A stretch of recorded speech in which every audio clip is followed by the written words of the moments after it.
Do you believe you had a great grandma?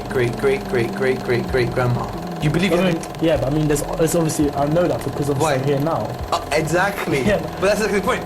Have you ever seen your great grandma? You don't have access to her DNA? I know a scientifically I would have to have one to be here. How, well, no. See, that's the point. Using the terminology here. Scientifically, you're damn, science say we can only verify the physical world and things that we can touch and feel. This is a non-verifiable thing. Yeah. يا ربي يا ربي إني أسألك العفو ولم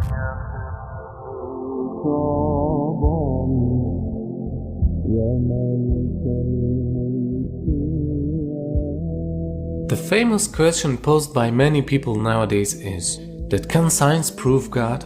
And what they really mean by that is, can science discover God? For understanding this, we need to distinguish the difference between proof and discovery. To prove means to establish a fact or a truth by evidence or argument. And discovering by definition is to see, to find out, or to gain sight or knowledge of something which was previously unseen or unknown. In short, to discover means that something should be seen or witnessed by humans' naked eyes, whereas to prove something means to provide evidences, reasoning, or rational arguments in order to establish a fact, and it doesn't depend on our eyesight. However, science can always discover the signature of God in nature, which means science can always prove the existence of God through evidences. But through science, we can never discover God in this world. Now the question arises, why science can prove God but cannot discover Him? The answer for this is, Almighty Creator gives some sort of evidences or clues into His creation so that human being can accept His existence and to believe in Him. However, no human being or science can ever discover God, because this life is a test for us, and Allah created us and gave us limited abilities to be tested with.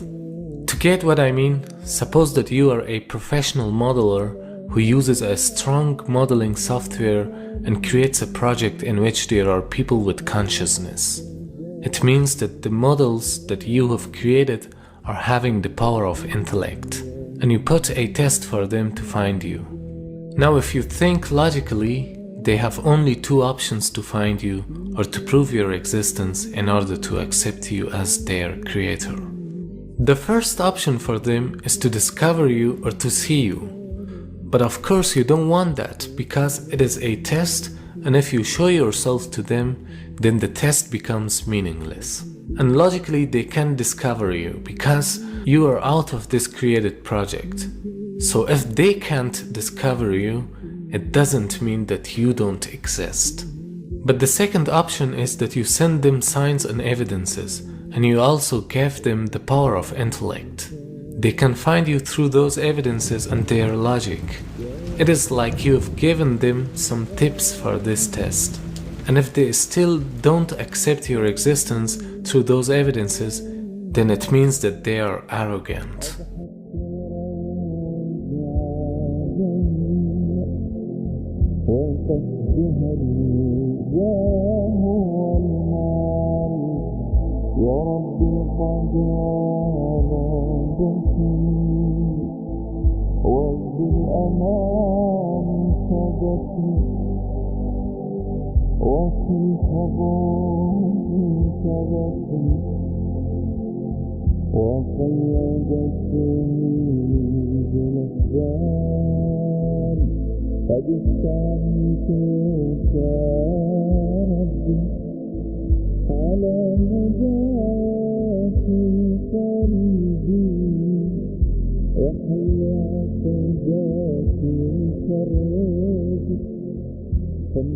Now think of yourself, you, your project, the world in which you live, and the entire universe are all created by a superior being. Don't you think that you are made in a mega computer? Actually, not a computer, but in a mega creation box? So when we are inside this creation box, we can just touch, taste, see, smell or hear anything which is physically inside this creation box. So these 5 senses help us to discover things which have connection with physics. But there are other things like love, like feelings, like intellect, meaning your mind. These things cannot be described physically. I mean, you cannot see, touch, smell or taste your feelings. Or you cannot discover love or your mind through these senses.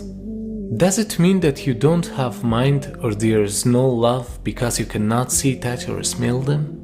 Of course they exist, but you cannot discover them physically. You can prove their existence through signs and evidences and using your logic. For instance, the sign for a sad feeling is crying. Or when you analyze the outcome of something, it is an evidence for your mind or your intellect. So don't think that God is inside this creation box and you can discover Him like any other thing. Because anything which is discoverable is not God at the first place.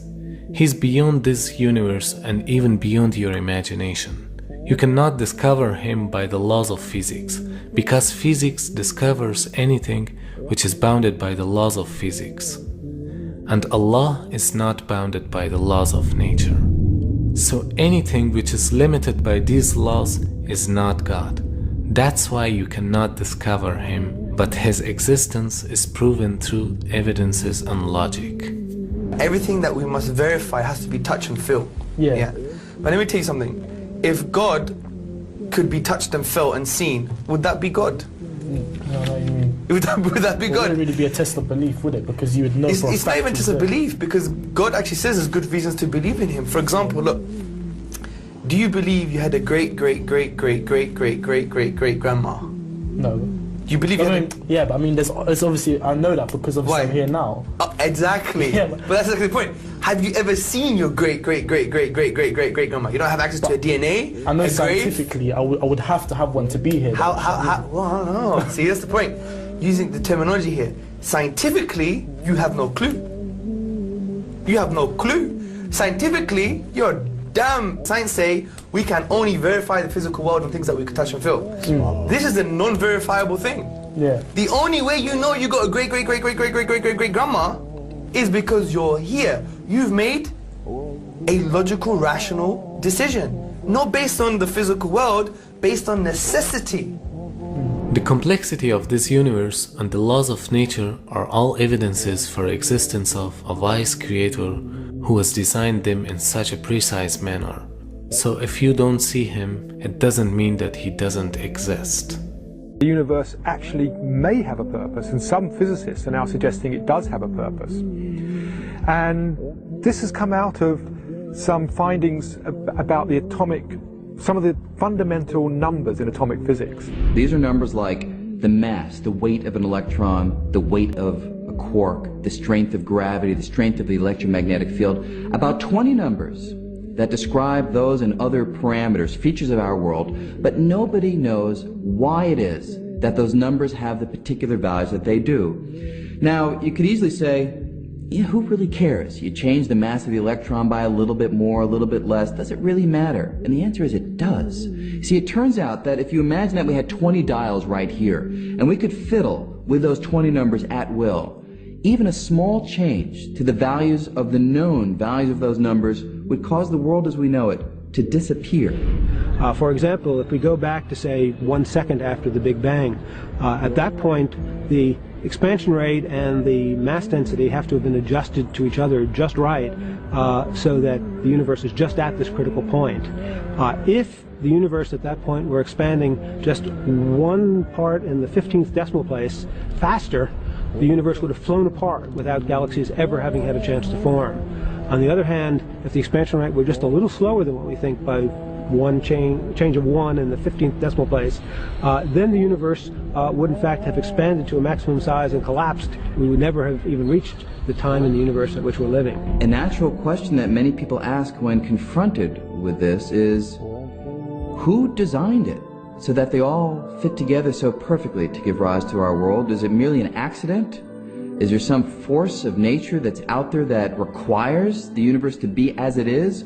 Or is there some conscious being behind it all that has dialed things in a manner to allow the world as we know it to come into being. Allah subhanahu wa ta'ala is great and majestic. He preserves himself in a majestic way that befits him. He doesn't want to reveal himself to the world except by his power and knowledge. And Allah created us in a way that we are not capable to see him in this world. But this will be the greatest reward of the people in Jannah to see their Creator. We must consider that we are being tested in this world by believing in God without seeing him.